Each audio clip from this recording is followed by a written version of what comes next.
A plot hole is a logical inconsistency in a narrative that can't be explained by the context of the story or by how I was scrolling on my phone through half the movie. Yes, I am the worst.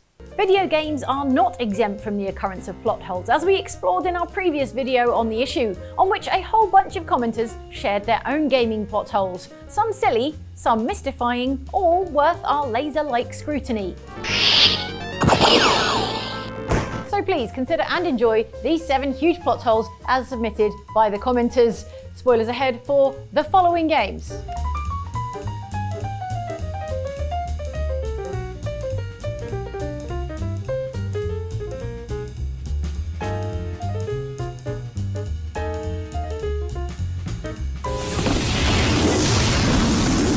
There it is. First Lady. Looks like it's heading for the dock. That will take us to Paris. Just stay close. Yes, Mr. DeWitt. Call me Booker. The difference between living in a normal city and a city floating high above the earth is the importance of airships. And handrails. Gotta have more handrails. Airships, though, are vital for getting around, and if you're BioShock Infinite protagonist, Booker DeWitt, for getting out of Columbia and back to solid ground. So once you've helped Elizabeth escape from her tower prison, you're going to need one such airship to make your escape to Paris. Paris? I don't understand. How could we get there? That's where that airship's going, but if you want to stay and dance, we can... No, let's go! Come on, let's go! Come on, let's go right now! That airship is the First Lady, and once you reach it, it briefly looks like all you need to do is fly to safety, until Liz realizes you're actually transporting her to New York to settle your debt. Hey, will you just turn around and talk to me and we can... Ow! New York's not that bad. When you wake up, you find the First Lady has been commandeered by the Vox Populi, and the only way they're giving it back is if you go on a gun-running errand for them. If you believe in the righteous folk, then join the Vox. My ship. And the Vox shall give her to you. But first, you must help the Vox. Thus begins a long chain of quests with complication after complication along the way, all to once more get your hands on a precious airship. We're here for guns and then the airship. So long and convoluted is this series of quests, however, that Booker must have lost the plot partway through, because at one point you start getting attacked by an airship. They can't get that door open unless someone takes that airship out. Then, when Booker boards that enemy airship and kills everyone aboard that airship, instead of seizing the controls and flying away to freedom, he smashes up the engine, rendering the vessel completely useless.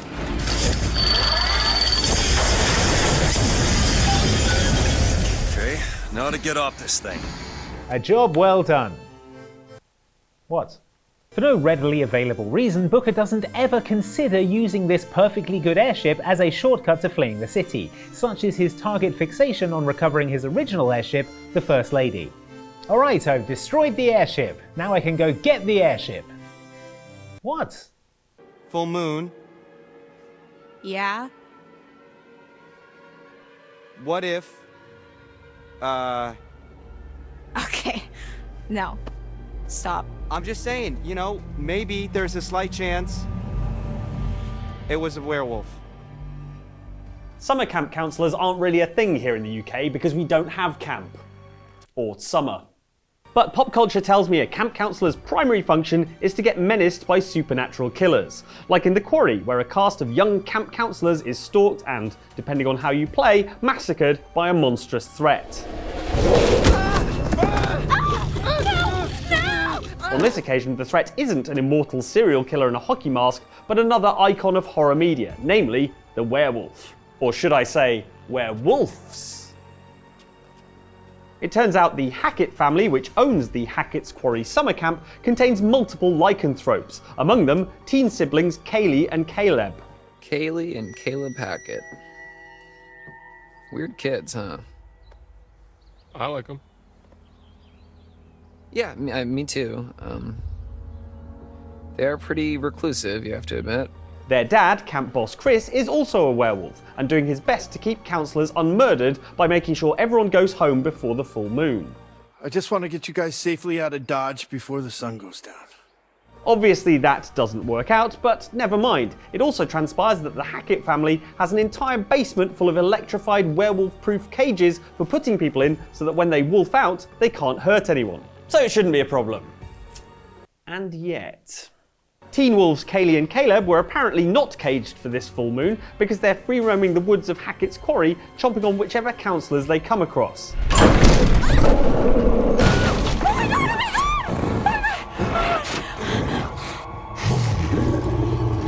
The upshot is, despite the extended Hackett family's complex scheme to protect their family and keep their werewolf curse a secret, Kaylee and Caleb bite and infect multiple counsellors.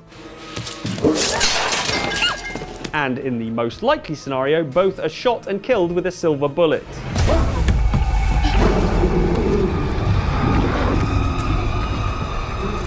So why were Kaylee and Caleb running around in werewolf form? Why weren't they in the cages before they transformed? Why even have the cages? And why does the Hackett family basement have to be lit in nothing but sinister red mood lighting?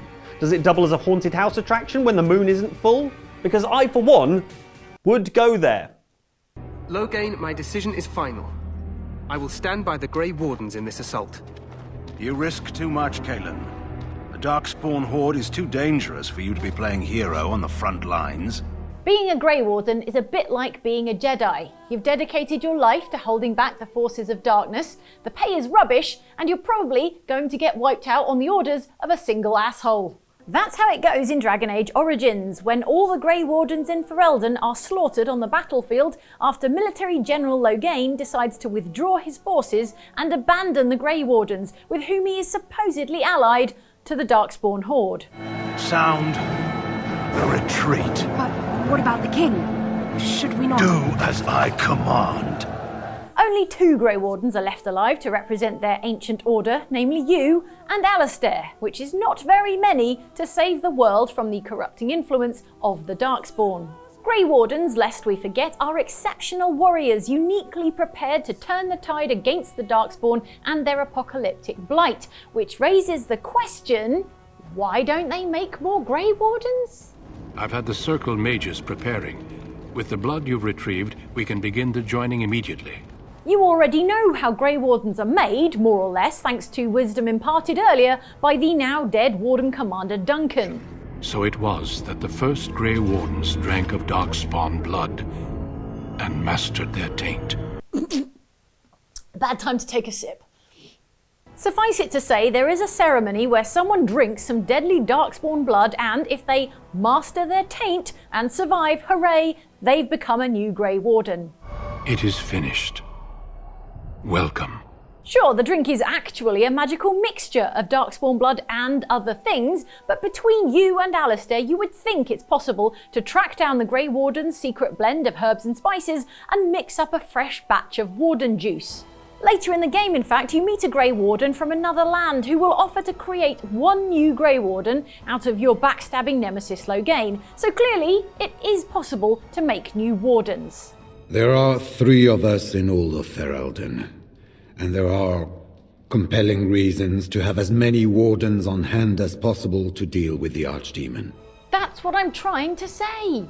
I guess we'll never know why they're not recruiting fresh Wardens all over the place as part of the war effort, or if saying submit yourself to the taint for the greater good will ever stop sounding the way it does. You are called upon to submit yourself to the taint for the greater good. Still not great. I'm here today to talk to you about a man who killed dozens.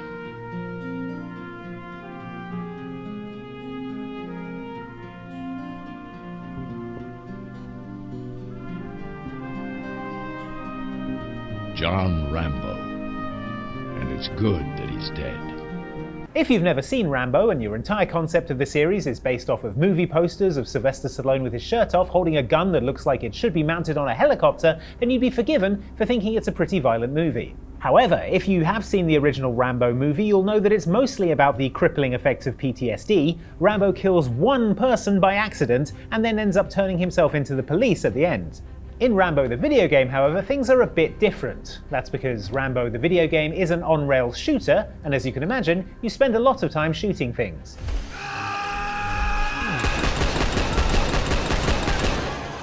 It also serves as a compressed adaptation of the first 3 Rambo films, and so includes the original Rambo scenario, only now instead of killing one person by accident, it's entirely possible for Rambo to gun down dozens upon dozens of cops, making him one of the worst spree killers in American history.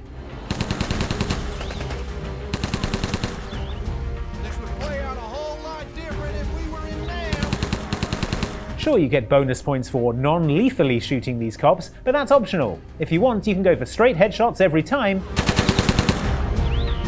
all the way up to the ending where you shoot up an entire police station and then get arrested as per the end of the original Rambo film. The building's perimeter is covered. No exits. There are nearly 200 men out there and a lot of M16s. This mission is over, Rambo. Do you understand me? This mission is over! Where the plot hole comes in is at the start of the second chunk of the game, based on the second Rambo film. In the movie, Rambo is let out of prison to do a mission for the US Army in Vietnam on account of how good he is at guerrilla warfare and how the crime he was locked up for wasn't severe. I mean, not that severe. He only killed one person and it was by accident. Turn yourself in, Rambo! In the game, however, Rambo is surely considered to be one of history's greatest monsters and almost certainly serving a life sentence without possibility of parole for all those murders he did. So how was Colonel Troutman able to convince anyone to let dangerous spree killer John Rambo out of prison? You'd be temporarily reinstated in the forces, and if the mission's successful, there may be a presidential pardon. Man, this would be a pretty embarrassing plot hole if anyone had actually played Rambo the video game.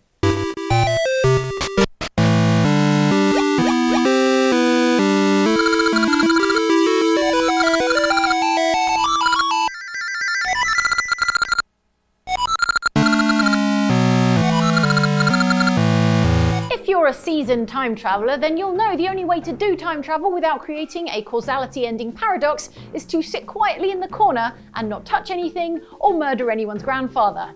I know, what's even the point? Time-hopping hero Link, of course, couldn't care less for the integrity of the timeline.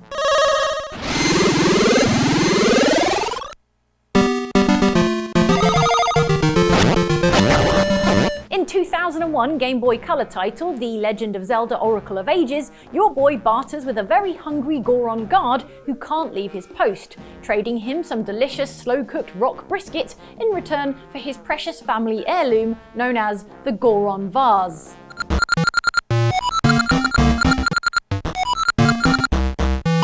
Feels like you just screwed that Goron's kids out of their inheritance, but what the hey.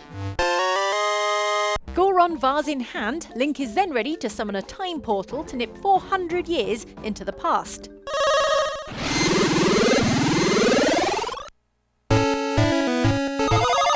Here in the past, you find the ancestor of the hungry Goron guard guarding the exact same staircase 4 centuries earlier, and all this guy wants is a precious item to pass down to his future descendants and teach them the value of life.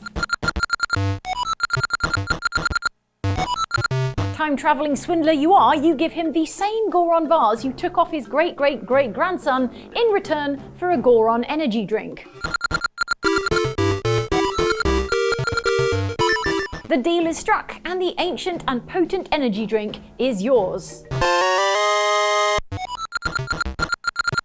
That's the good stuff. This raises 3 questions. Where did the Goron vase come from? How old is the Goron vase? Where do I get more Goronade? No, you're addicted. This is another iconic example of the classic bootstrap paradox, courtesy of The Legend of Zelda, the franchise that brought you, in our previous video, the mysterious origins of the Song of Storms. Makes you think about getting more Goronade. Seriously, do you have any Goronade? What?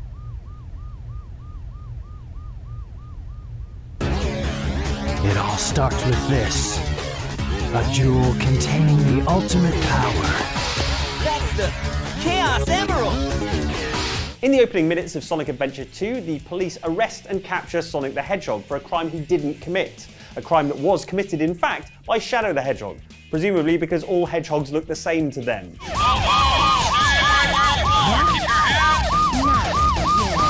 It's not even the first time. Sonic is extraordinarily renditioned to a secret prison island, called Prison Island, I assume to circumvent the law on detaining and interrogating suspected hedgehogs. But don't even worry about it, because here's Tails coming to the rescue. There's no mistake about it. This must be the island. It's a secret military base that is reinforced and super strong. As he arrives at the extrajudicial black site, Tails spots Sonic's pink pal Amy Rose, who is somehow already there, hanging out, being menaced by Dr. Eggman. What's Amy doing here? Doesn't matter. I have to help Amy because she's in danger. In the ensuing ruckus, there's no time to press Amy Rose on how she, a lone, unarmed civilian, casually rocked up to a remote, high-security military prison and got there before Tails in his transforming plane/combat mech. So how did Amy Rose get there? Even when Eggman is subdued, Tails can't get a straight answer. What are you doing here on this island? I'm the one who should be asking that question. Don't you know it's dangerous here? I know, but I'm here to save my hero, Sonic. Do you see how she evaded the question? What is she hiding? Later still, when Amy reaches Sonic in his prison cell, we get no closer to the truth of the matter. How'd you get here?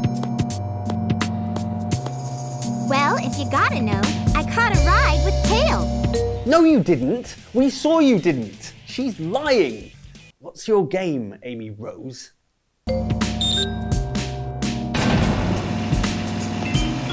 I'm just saying, either it's a plot hole or Amy Rose is a CIA plant. Pick one.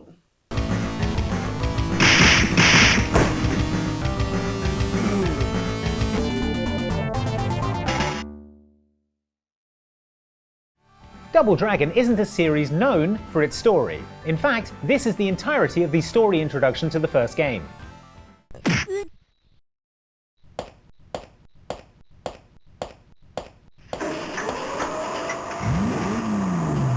I'd have left that garage quicker. That being said, Double Dragon 3 did make a stab at having a story. It concerned 3 ancient Rosetta Stones and an elderly fortune teller who asks you to collect them so you can be the world's greatest martial artist. Eventually, your journey leads you to Egypt, where it turns out that the stones, now brought together for the first time in millennia, open the tomb of the ancient Queen Cleopatra, which means you need to punch a mummy to death, and then the ghost of Cleopatra herself.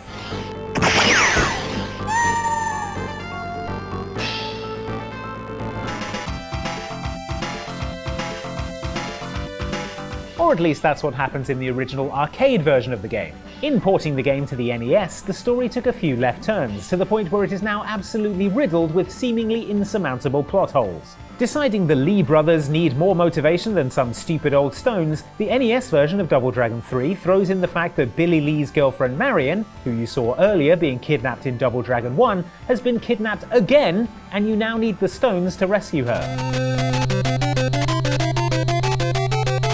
Having battled through the levels to collect the stones, you go to Egypt, where the fortune teller Hiroko betrays you and then takes the stones through a door, which you follow her through.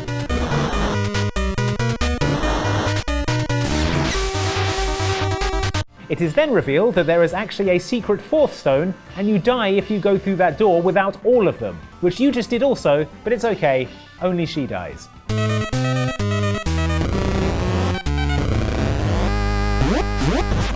Then you fight Cleopatra, only actually it's your girlfriend Marion who is in the grip of an evil spell. So, the question this raises is, how does your girlfriend Marion, a normal human woman who was kidnapped by normal human thugs in the United States of America, end up behind an Egyptian door that's been sealed for millennia and can only be opened with 3 magic stones held by various warring martial artists? Oh, and if that wasn't enough, perhaps you remember the start of the previous game, Double Dragon 2: The Revenge.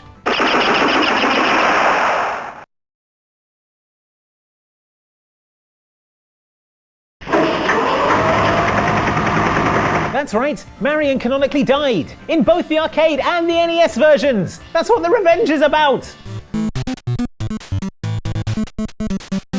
It's almost as if the developers thought that nobody cared about the story of Double Dragon, which is certainly true after this, I can tell you that much.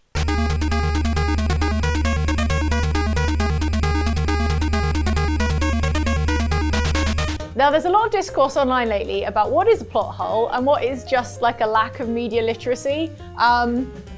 That's another discussion for another time, I suppose.